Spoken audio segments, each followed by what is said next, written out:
Don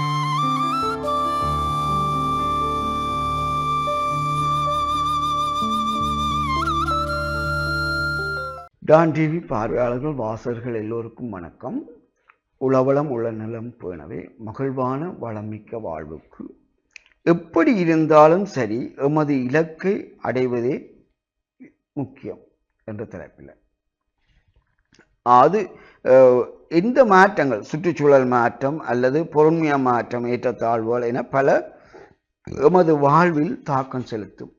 அந்த மாற்றங்களுக்கு ஏற்ப எமது இலக்கை மாற்றக்கூடாது. இலக்கை மாற்றுபவர்கள் அது கொள்கை மாற்றம் செய்யக்கூடாது. ஒரே கொள்கையாக இருக்கும். நாம் வறுமைப்பட்டவர்களுக்கு ஒத்துழைக்கிறோம், ஒரே கொள்கையாக இருக்கும்.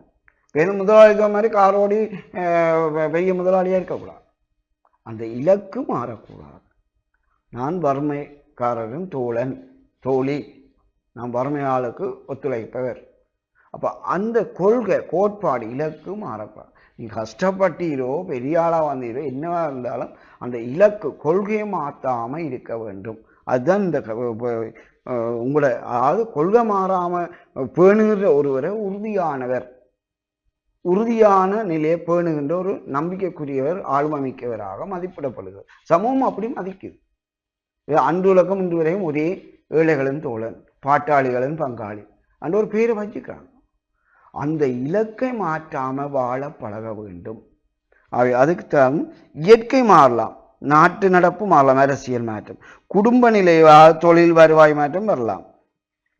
எந்த மாற்றம் வந்தாலும் அதற்கேற்ப நாங்கள் படிக்க திட்டமிட்டா படிப்போம்.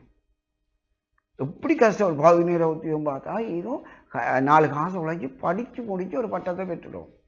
அதுதான் இலக்குன்னு அதுக்கு அடையணும். ரெண்டாவது, உழைப்புள்ள போது திருமணம் பேசுவேன். எனக்கு கல்யாணம் பேசினது, நான் நல்ல உத்தியோகம். அப்போ நான் என்ன செய்வோம், எனக்கு இப்போ கல்யாணம் பண்ணால் தங்கச்சி இருக்குது, நான் பிறகு காட்டுவேன். பிறகுவாட்டா ஒரு கொஞ்ச காலத்தில் தனியார் நிறுவனங்கள் தொடர்ந்திருக்கிறான், வேலையெல்லாம் போயிட்டு. அப்போ அவன் இப்போ ஆளுக்கு வேலை இல்லைன்ற வேறு பொம்பளையே பேசுகிறார். அது அவர்கள் பெற்றார்கள், பிள்ளையை வளர்க்க முடியும், அது நாங்கள் ஏற்றுக்கொள்வோம். ஆனால் காதலிக்கும் போது இதுவும் வாழ்க்கையில் தேவை. காதலிக்கும் போது ஒருவருக்கு நல்ல வருமானம், நல்ல தொழில் இருந்தது. ஆனால் உங்களுக்கு அவற்றை உங்களோட உள்ளம் பொருந்தினபடியாக தான் காதல் வந்திருக்கும். அது தவறுதலாக தொழில் இல்லாமல் போயிட்டாண்டா நீங்கள் காதலை மாற்றக்கூடாது. அவருக்கு புஷ் பண்ணணும். ஒரு நல்ல தொழிலை, நல்ல வருமானத்தை, அப்படி என்னதான் இந்தியா அப்பனா அதை பண்ணுவாங்க. அவரை புஷ் பண்ணிட்டு நல்ல தொழிலை ஏற்படுத்தி வருவாய் ஈட்ட வச்சுட்டு காதலை தொடரலாம். அதுதான் நல்ல வழியாக இருக்கும். அவை இலக்கு மாறக்கூடாது. ஒரு முடிவெடுத்துட்டீங்க, அதை மாற்றக்கூடாது.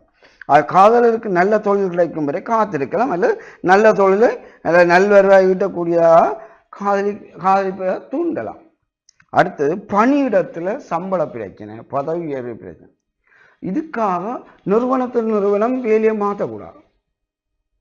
இன்றைக்கு கம்பெனியில் வேலை செய்கிறோம், 10,000 ரூபா சம்பளம், நார்மல் கிரேட் 4ல் நிற்கிறோம். 2 வருஷம் வேலை தான் கூட இல்லையாண்டா, அப்போ நாங்கள் கொஞ்சம் வேலையில் அக்கறை ஆட்டியிருக்கோம், அல்ல மேலிடத்தில் கொஞ்சம் விசுவாசமாக வேலை செய்திருக்கோம். அவனால் 2 வருஷமாக இருக்கும், வீட்டில் கஷ்டமாக இருக்குது, கொஞ்சம் கூட்டித்தாங்கன்னு கேட்டு பார்க்கலாம்.